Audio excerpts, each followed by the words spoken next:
Hello again, Rudy Herrera with the comic drawing class. Today, what we're going to focus on is dynamic character action, right? So, what that means is basically just maybe some complicated figure drawings, little exaggerated, all the kind of cool stuff you put in your comic to keep the reader interested and your eyes happy, right? So, you're gonna see that this is a lot of review of the first video where we were just drawing bodies and whatnot, right? At first we were drawing them in the front view where we could see them, which we're more familiar with, because you know, when you stand and talk to someone, they're right in front of you and you basically see their whole front, right? Just to review, bring that paper out. This guy right here, right? We're gonna take this frame now and we're just gonna move it about, right? Now that we're gonna show stuff happening. And the example we're gonna work off is another scene from the comic, right? So this was a good opportunity to really showcase this dynamic movement, right?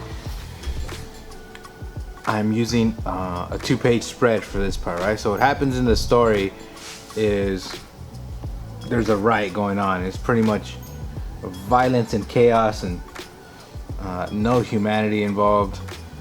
You know, you've seen the process so far as I kind of use these simple drawings to map it out. As you can, you know, every circle is pretty much a head and a basic body form, right? Just to kind of give my placeholders, you know, my skeletons, my frame for me to stack my details on top of, right? And this is a good opportunity to show limbs going crazy, action going on, you know, other people doing other stuff to other people. So I'm gonna work on this, right? I'm gonna show you how I would do it practically. And again, we're using this size. Your size is gonna be a little bit smaller. I'm just working at this scale for the sake of video.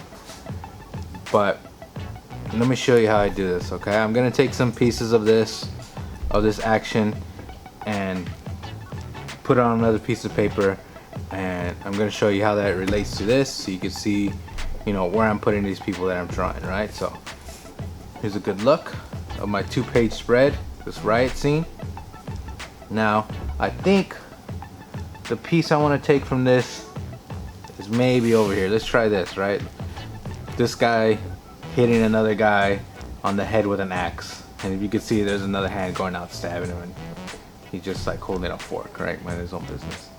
But let me show you how I do that. Let me show you how we make it dynamic and, you know, just kind of fun and interesting, right? I'll move this guy to the side, that way I keep it in reference. So I didn't so much as do it right here, but I'm gonna show you the form, right? The basic form that we're working with. Once you get familiar, you could I just work with the outline of the body, right? But I'm gonna break it down right here just so you guys can see it.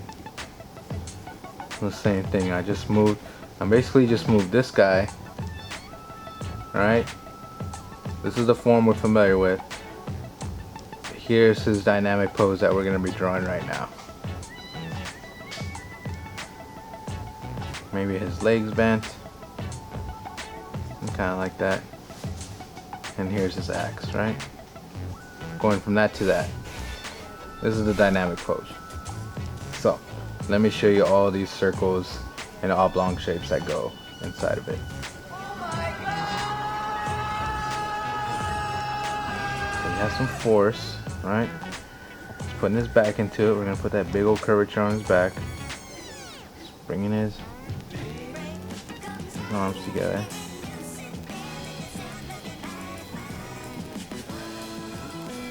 His wrists are gonna be down, right?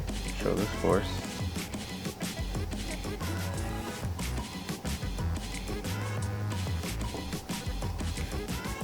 You know, maybe there's a little bow in the straight axe handle, right?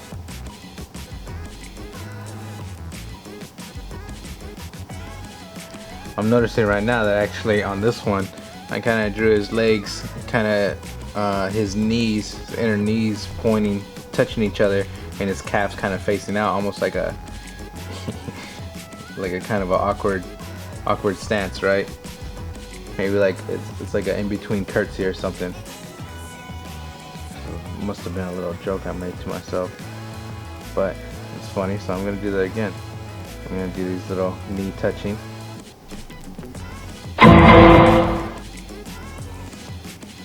That's kind of silly.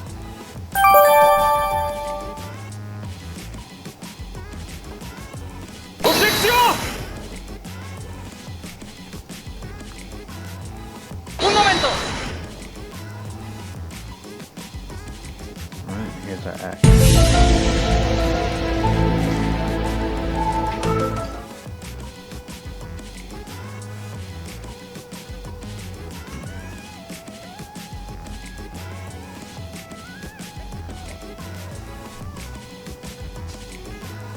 And this guy's gonna kind of have his shoulders up because his head's being pushed down into his neck because he just got hit by an axe on the top of his head. So, you know, you don't take that kind of blow on a casual stance. Your body's gonna move.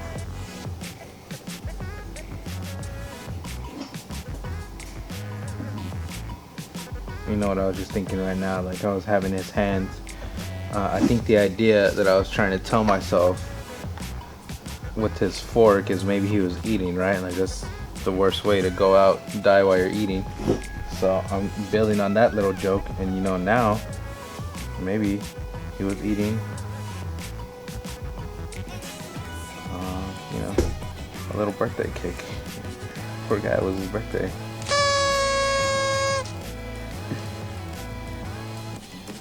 And again, this is kind of like, you know, that's a little story technique, right? Like it's an old one. It's a little humor in there because, you know, if we were to write this down in just text, and the sentence would look like a cop hits man over the head with axe. It's a big grim, right? So, you know, we're getting that message across, but we're trying to purry it up with this humor. You could vehicle, you know, that's an old tried and true technique to kind of vehicle some heavy stuff. Put a little LOL in there or something. So that's what we're doing.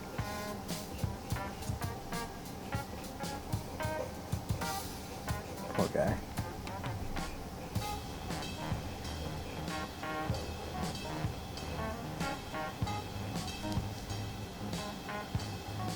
Okay, so let's compare the two.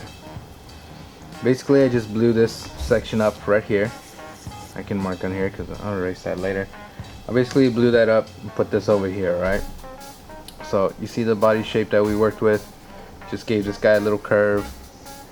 It's not the most super dynamic pose. He doesn't have his limbs all the way stretched out. He's kind of curled into himself because he's, you know, he's swinging this big old axe. But all this makes this little interesting stuff going on, right? Maybe if we wanted to, we can move this guy up here. You know, now the axe is up higher. But for this situation, we're gonna put it right here. And if you notice on this one, I kind of left enough space to put another guy doing something right here. Right? So, all we did was took this frame, this guy, alright? Remember how we did this? This is your basic model, your basic humanoid model that we learned about. These little circles and oblongs. Alright, we took this guy, and then we just did this. Came his little neck, all the pieces are there, right? There's his neck, there's a little shoulder ball, little elbow, his hand.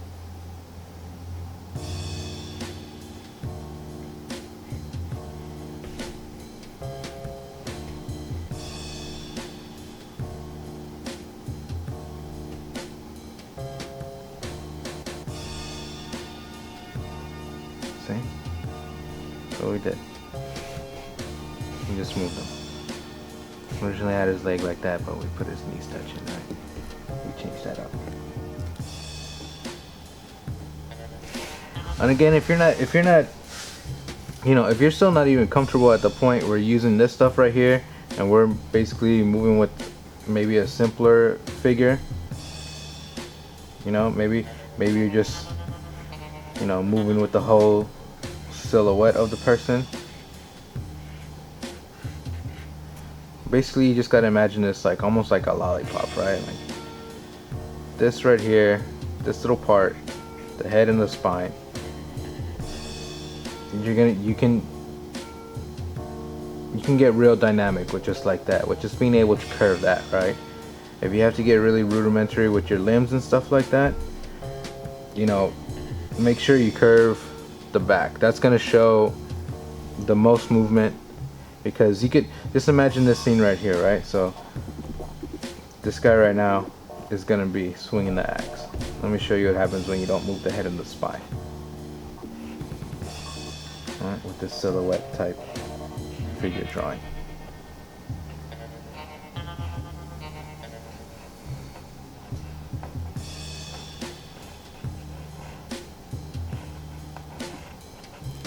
So we move the limbs, and look, let's say we can even move the legs, right? We moved his arms to show him that he was swinging. But because the back and the head doesn't really move, it kind of seems stiff, right? Like it doesn't give us that momentum that you would want to see with the murderous axe swing, right? So you gotta move this lollipop type thing, right? So let me show you, give you an example. You can see that. All with just moving the head and the body.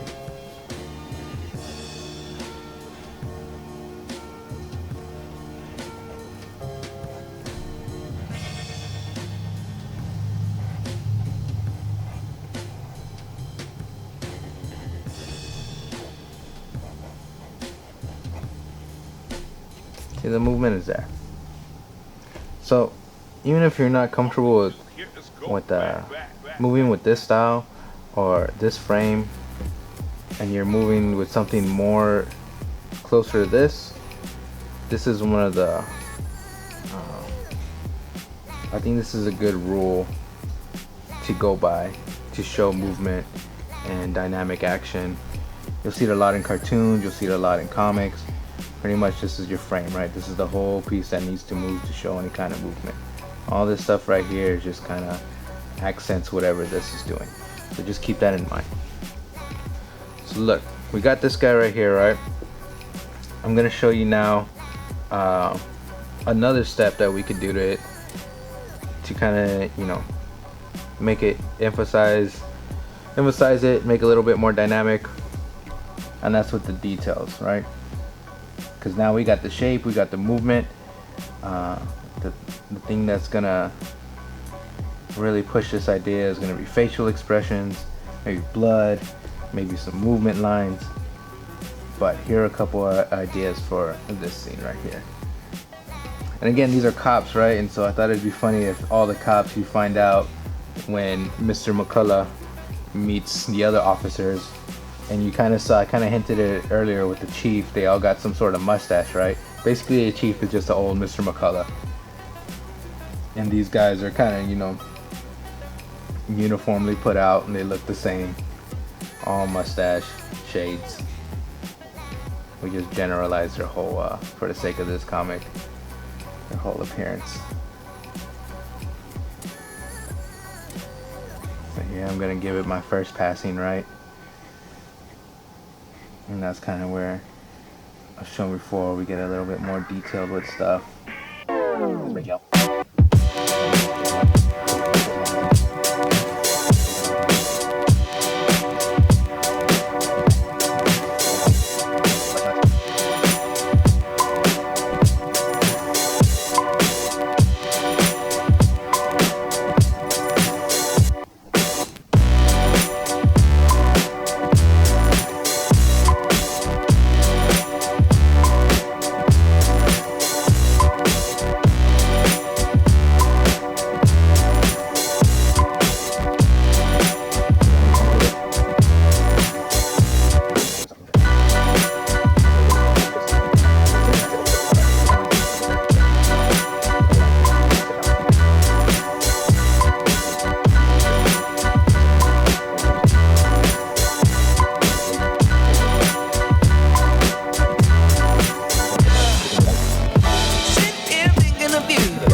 See? Remember, this is this scene right here, right? And now, so that was my first pass into that. I would go again and kind of see what I want to clean up again with pencil, or what needs to be emphasized, or what I liked more. You know, maybe off the top of my head, maybe I'll put a little cherry on his cake or something like that. Maybe this officer's shoes are untied. You know, after you kind of flesh this out more, you see what opportunities you want to kind of pounce on, as far as whatever jokes or whatever more information you can give to the reader. And that's what happens right here on a video further down. I'm gonna hold on to this and we're gonna start inking this, and I'm gonna show you how you know, there's little steps there. There's little steps of ways to bring stuff in front, you know, and we're actually gonna really need to use that, because this is, remember, in this scene, this little bit right here, which you already see, it's already so expressive, but that's just one part of this massive battle that's happening right here. So we are gonna have to you know, we do want to direct the reader's eye a bit, and we're gonna, you know, there's tricks to doing that with line weight and shading and stuff. But for right now, my step before that would be to get all these dynamic poses in, right? And look, I'm gonna go through a couple of these just so you can see it. I did it really rough, as you see, it was just a circle and head and whatnot. It turned into this guy, right? But I want to do this to kind of show you, if I did it that way, how all this would look, right? Here's a guy right here getting punched, right? Hands up, still getting punched. The guy who's punching him is right over here, and he's also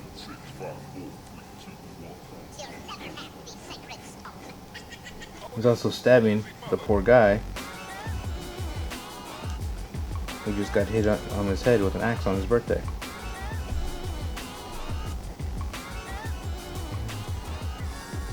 And if you need to do it like this, by all means do it. It's gonna get a little messy,